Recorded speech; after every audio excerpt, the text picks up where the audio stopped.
Okay, just for a little backstory, Ghost Daisy started as an idea that my daughter wanted me to draw, so she started as a pencil drawing, and then eventually I moved on to a digital drawing when I obtained my iPad and got the Procreate program. And after that, we made her into an enamel pen through an outsourced company. And so now we're going to make Ghost Daisy into a iron-on vinyl decal, into an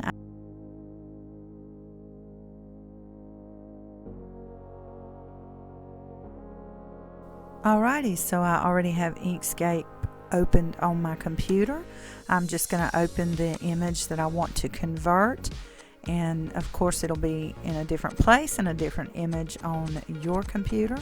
So once I've got that image, I'm going to click on it, and I am just going to leave everything in that box the way it is and click OK. I don't know why mine does this every time I open Inkscape, but here we go. So very simply, I just want to turn this into a black and white image that will be fully transparent. So I'm just kind of lining up my image there, and what I'm going to do is I'm going to go up to Path, and I'm going to do Trace Bitmap, and I am not going to change anything on there. I'm just going to hit Update, and that's good. I'm good with that image. I'm still learning, so I don't know how to get those polka dots on there. It's probably something in my artwork that I need to change, but for now this is good enough because I can take that black and white image straight into Cricut and just color it from there.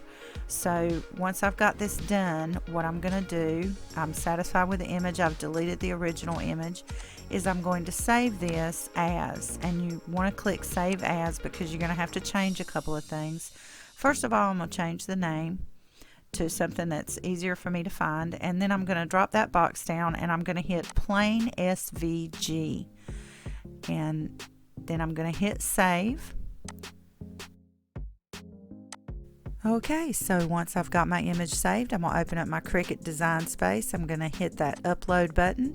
I'm going to find the image there, and I am going to import it into my Cricut Design Space. And you'll see that it's kind of a, you don't really see the image there. It's kind of a web image.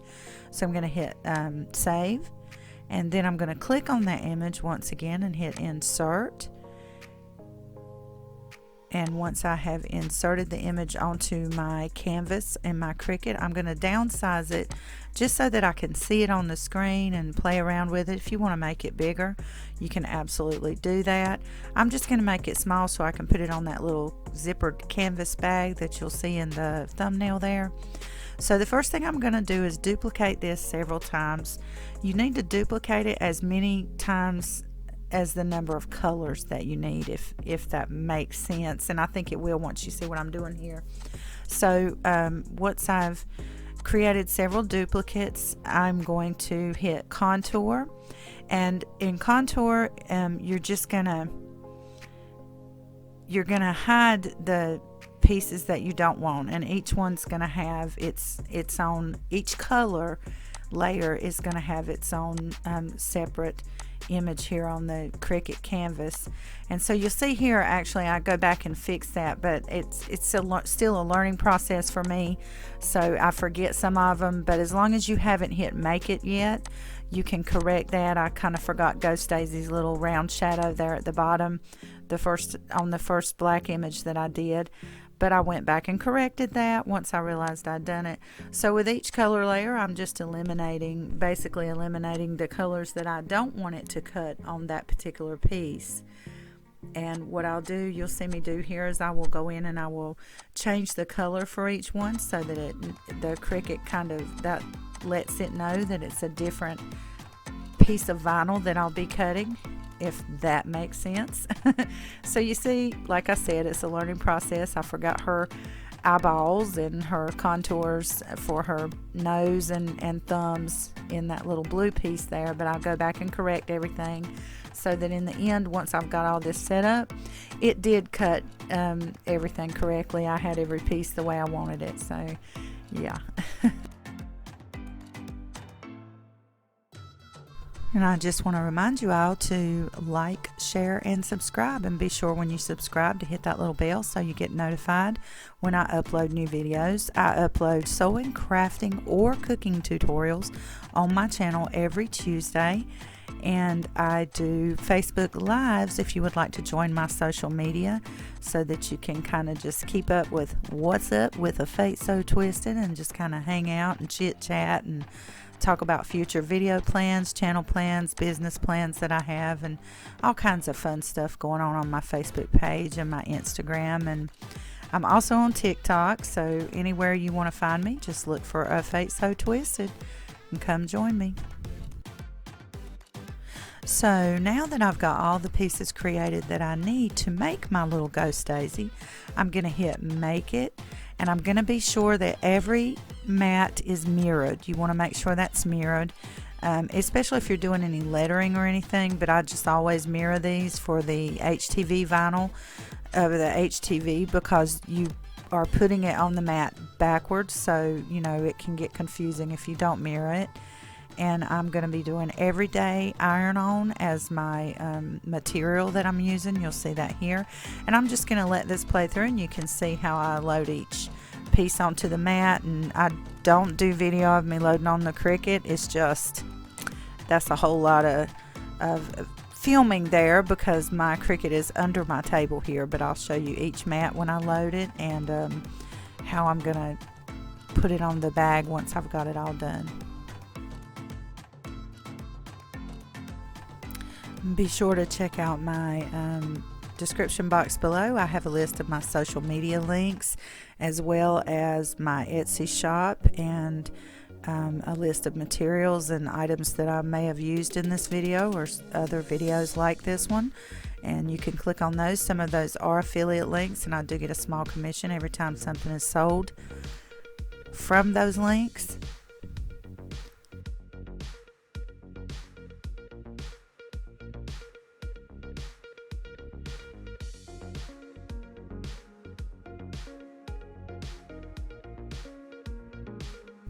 If you would like to purchase a Ghost Daisy enamel pen or even have me make a vinyl decal for you, just check out my links in the description box below. I'm at AFATESOTWISTED.com, and you can also find her for sale on my Facebook page. All proceeds help me to buy more materials to do more sewing, crafting, and cooking tutorials.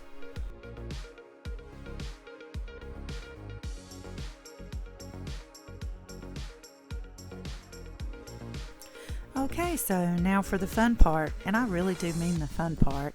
I really love this HTV, this heat transfer vinyl, because it just seems to me to be so much easier to weed. It's, you know, once you've started pulling it apart at the corner, you're going to get, it's just going to come off so smooth, just like butter.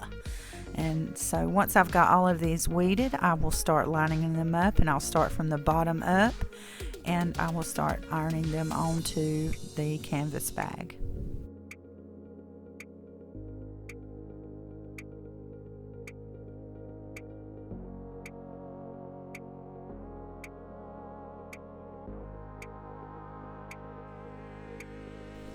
For me, and my personal opinion is that if you're going to start doing projects like this, the heat transfer vinyl is absolutely the best way to start when it comes to layering vinyl, because it's so much easier. I think you don't really have things to line up. You're basically just stacking for the most part with most of this type of vinyl.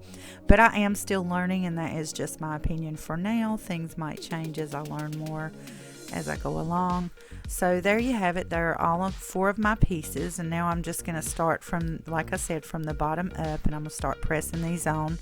And one thing that I'm still learning with this process is that you have to be very careful with your ironing. And there I'm just prepping the canvas. I'm going to go ahead and just heat it up. But one of the problems that I run into is I think that doing these layers, my iron is too hot.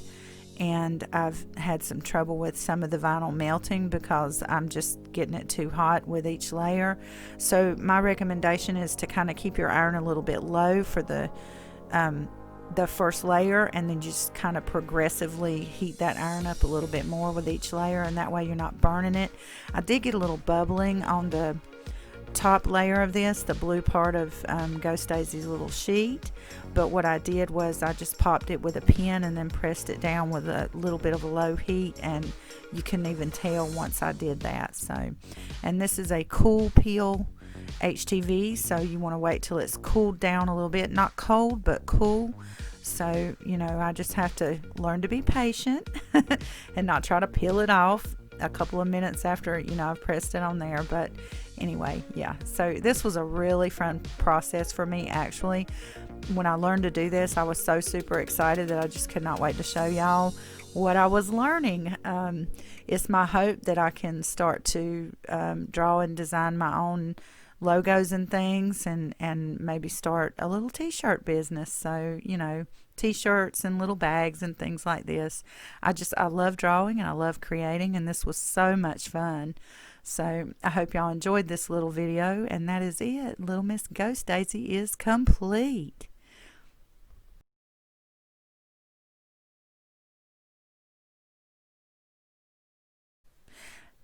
Peace, y'all. Bye bye.